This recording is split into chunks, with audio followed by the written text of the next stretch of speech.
Be sure to read and follow the safety guidelines to protect your computer from potential damage and ensure your personal safety.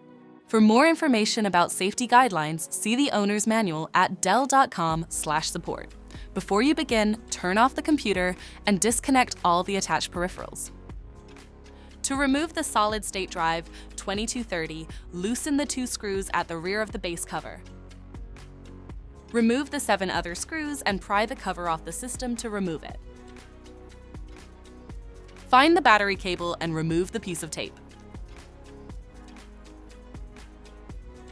Unplug the cable.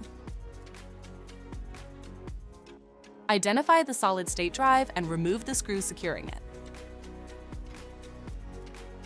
Lift the drive out of the system. To reinstall the solid-state drive 2230, place it back in the system and install the screw to secure it. Plug in the battery cable and reattach the piece of tape.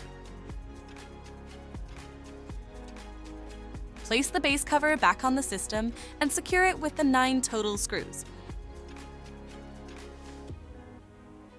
For more information about your Dell system, visit dell.com/support.